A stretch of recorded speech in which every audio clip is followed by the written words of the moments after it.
বজাৰলৈ গৈছিল স্বামী ঘৰলৈ আহি দেখে নাই পত্নী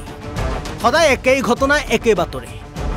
আজি বোলে যদুৰ পত্নী পলাল কালি বোলে মধুৰ পত্নী পলাল এবাৰ আকৌ যতীনৰ পত্নী পলাল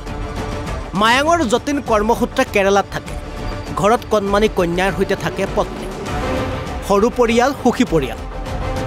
অলপতে যতীনে কেৰালাৰ পৰা ঘৰলৈ আহিছিল যতীনে পৰিয়ালৰ বাবে বজাৰ কৰিবলৈ গৈছিল বজাৰলৈ কিন্তু বজাৰৰ পৰা আহি দেখে পত্নী আৰু কণমানি সন্তান নাই মানে একেবাৰেই নাই লগৰজনে দেখিছে পত্নীয়ে কাৰোবাৰ বাইকত উঠি গৈছে পত্নীয়ে লগত লৈ গৈছে যতীনৰ সকলো অৰিজিনেল ডকুমেণ্ট পত্নীৰ এই কাণ্ড দেখি স্বামী যতীনৰ এতিয়া হাহাকাৰ কাষ চাপিছে আৰক্ষীৰ কাষ চাপিছে সংবাদ মাধ্যমৰ মোৰ নাম জ্যোতি নাথ মোৰ ঘৰ মায়াঙৰ ৰজামাঙত ঘৰ মই কৰ্মসূত্ৰে মই কেৰালাত আছিলোঁ কেৰালাৰ পৰা মই ঘৰলৈ আহিলোঁ আমাৰ সুখী ফেমিলি আছিলে ছোৱালী এজনী আছিলে মোৰ ৱাইফ হয় মই আৰু মোৰ দেউতা আছিলোঁ কালি বজাৰৰ পৰা কিবা আনিব গৈছিলোঁ কিবা আনিব যাওঁতে ঘৰলৈ আহি চাওঁ যে মোৰ ফেমিলি কোনো নাই যেতিয়া বিচাৰি খুচুৰো একো নাপাওঁ নোপোৱাৰ ফলত মই এজন লগৰ এজনে ক'লে কোনোবা ফালে বাইকত উঠি যোৱা বুলি সেইকাৰণে মই বিচাৰিকৈ নাই পোৱা আৰু এতিয়া এজাহাৰখন লৈ গৈ মই থানালৈ যাবলৈ ওলাইছোঁ যদি কোনোবা ৰাইজে কোনোবা মানুহে যদি পায় সেই মোৰ মানুহজনী আৰু মোৰ ছোৱালীজনীক তাৰ বাবে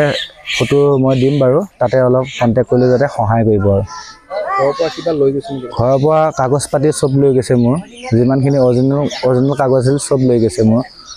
আৰু কাগজ পাতি বুলিব একোৱে নাই আৰু যিকেইখন ডুপ্লিকেট আছে সেইকেইখনহে হাতত আছে আৰু যদি পাৰে অলপ সহায় কৰিব আৰু ৰাইজক একে অনুৰোধ থাকিল আৰু ৰাইজলৈ কিন্তু যতীনে পত্নীক বিচাৰি পাবনে মায়াঙৰ পৰা মিথুন ৰয় অসম লাইভ 24 মোৰ নাম জ্যোতি নাথ মোৰ ঘৰ মায়াঙৰ ৰজামাঙত ঘৰ মই কৰ্মসূত্ৰে মই কেৰালাত আছিলোঁ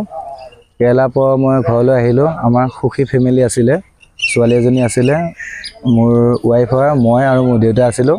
কালি বজাৰৰ পৰা কিবা আনিব গৈছিলোঁ কিবা আনিব যাওঁতে ঘৰলৈ আহি চাওঁ যে মোৰ ফেমিলি কোনো নাই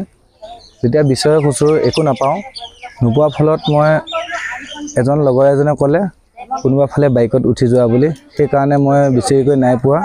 আৰু এতিয়া এজাহাৰখন লৈ গৈ মই থানালৈ যাবলৈ ওলাইছোঁ যদি কোনোবা ৰাইজে কোনোবা মানুহে যদি পায় সেই মোৰ মানুহজনী আৰু মোৰ ছোৱালীজনীক তাৰ বাবে ফটো মই দিম বাৰু তাতে অলপ কণ্টেক্ট কৰিলে যাতে সহায় কৰিব আৰু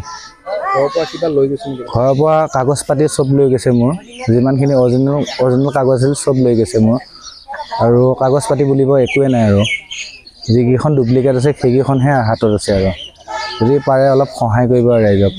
একে অনুৰোধ থাকিল আৰু ৰাইজলৈ